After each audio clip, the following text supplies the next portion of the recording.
Vibe Mundial FM. Galera, hoje eu quero conversar então sobre um dos assuntos que eu amo, assim, falar. Porque foi uma das coisas que mais me encantou na espiritualidade. Eu lembro que quando eu tinha 17 para 18 anos, e eu buscava já desde moleque, eu já estudava, ia na biblioteca, pegava livros sobre espiritualidade. O que eu achava lá, né? Não tinha dinheiro para comprar, mas e nem existia internet. Então eu pegava livros na biblioteca e achava algumas coisas ali sobre parapsiquismo. Eu não queria só o material do espiritismo, porque eu já sabia olha, isso eu faço isso desde os 10 anos, eu acho, 10 anos de idade, ir na biblioteca pegar livros, estudar sobre o tema, sobre o assunto. Na adolescência eu já procurei cursos sobre desenvolvimento paranormal, sobre parapsicologia, né? E aos 17 para 18 anos, contando um pouquinho da minha vida aqui, da minha história como espiritualista, autodidata, né, que eu sou, eu encontrei a única pessoa com quem trabalhei por algum tempo, que teve realmente importância na minha história, no meu aprendizado, na minha vida espiritual, que é o Dr. Valdo Vieira, né? Dr. Valdo Vieira ele é conhecido por ter estudado há alguns anos, estudado não, ele na verdade trabalhou ao lado, né? Era amigo mesmo, as famílias eram amigas do Chico Xavier.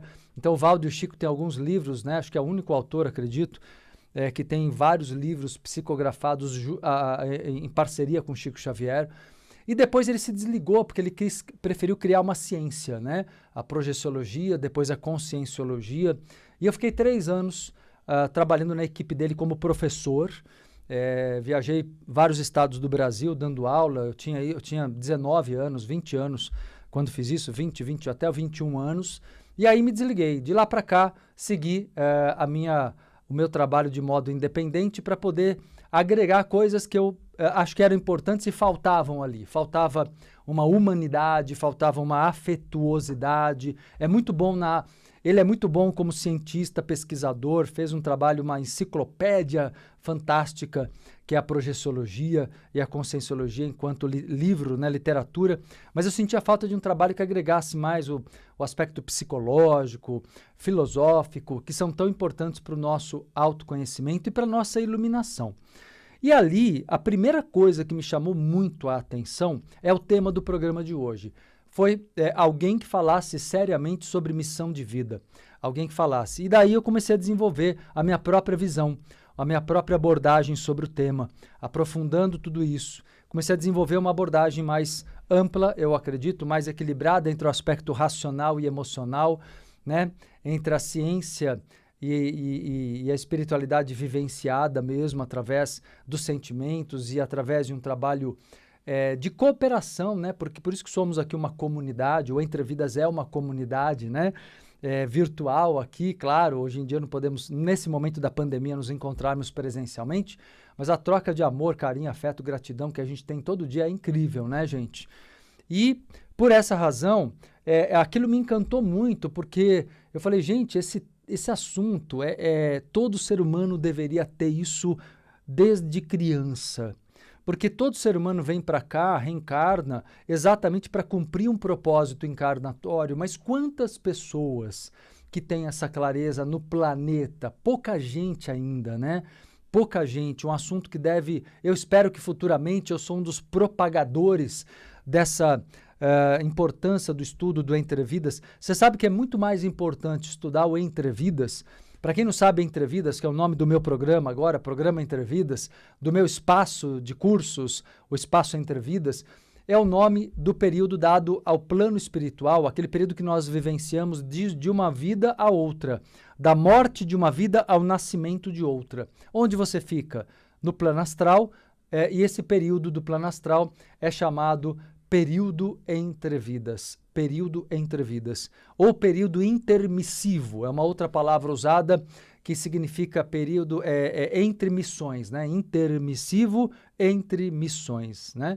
Então, na verdade, o período entre vidas ele é tão importante porque ele justamente significa, ele representa o período onde nós, e aí eu vou explicar para vocês como isso funciona, né? E a importância de resgatarmos essa memória do período entre vidas para podermos aplicar na nossa vida atual, né? O cumprimento, né? Conseguir colocar em prática a nossa missão encarnatória, a nossa missão de vida, que a alma pede, né? A alma grita pedindo isso e você muitas vezes não respeita a sua própria alma e cede ao mundo com as suas ilusões, aos condicionamentos que o mundo estabelece, que o mundo impõe.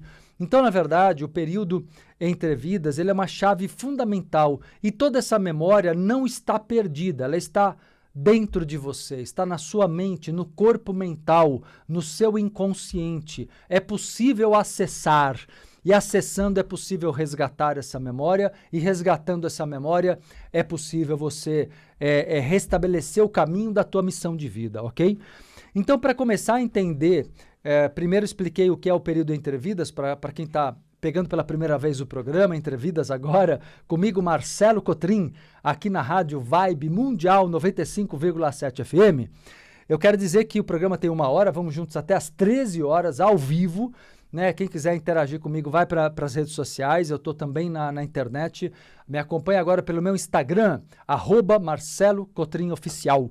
Vai para lá agora, interage comigo, estou ao vivo no Insta, tá? Gente, então olha só, esse período, ele vai determinar muito o que você vai sentir e como você vai conseguir cumprir ou não a sua missão encarnatória. Então, antes de começar a explicar como funciona o lado astral dessa história, desde que a gente morre, para onde a gente vai, o que acontece lá, e aí como é que a gente programa isso para vir para cá, eu vou explicar tudo hoje no programa. Mas eu quero primeiro começar explicando para vocês que existem 3 níveis de estudo lá no plano astral que determinam o período, que determinam a programação encarnatória, ok? A chamada programação encarnatória, para você poder cumprir tua missão de vida.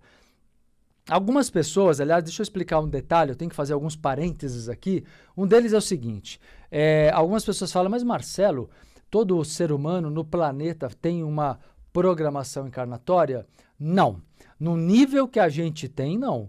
É como você pensar na escolaridade. Você tem seres humanos no jardim da infância e você tem seres humanos na universidade. Assim como é no mundo astral também. Então, tem pessoas lá no plano espiritual que estão no jardim da infância, ou seja, a consciência é pequena, muitas vezes muitos estão bem perdidos, então eles acabam reencarnando, mas o período entre vidas deles não é muito lúcido. Vivem às vezes períodos longos no plano astral inferior, os umbrais, e acabam voltando para cá depois com baixa consciência, baixo nível de lucidez. Então, o período entre vidas não é o mesmo para todo mundo, não é mesmo, né? Então, temos que observar aí para entender direito que cada ser humano... costuma-se dizer, gente, que existem 7 graus de evolução no planeta, ok? 7 graus evolutivos. Então, a partir daí você entende o que eu quero dizer, né? Bom, vamos lá. Então, existem 3 tipos de karmas. Karma... explicando para quem também está me acompanhando há menos tempo, a minha visão de karma, eu sou espiritualista universalista, não sigo nenhuma religião, ok? Eu sou universalista. Então é importante explicar que a visão de karma ela é um tanto diferente da visão religiosa. A visão religiosa puxa muito para um lado de obrigações, sofrimentos necessários, e eu discordo disso tudo. Na verdade, eu vejo o karma como um processo de causa e efeito que pode ser positivo ou pode ser negativo.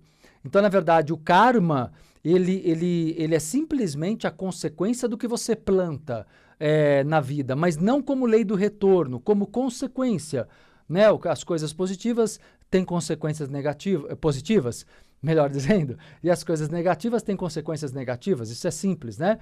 Já expliquei várias vezes aqui, vou voltar outras vezes a falar mais, se precisar hoje mesmo entro nesse assunto, mas antes de aprofundar essa questão de lei do retorno e tal, vamos entender simplesmente que o karma não é a lei do retorno. O karma é simplesmente a consequência de uma vibração, de um sentimento. Karma Para você entender melhor, karma é a lei da atração. O conceito lei da atração é a forma mais simples, moderna de se explicar karma.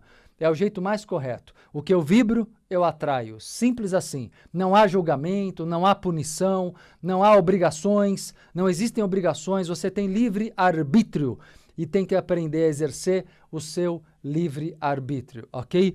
Vibe Mundial 95,7. FM, a rádio que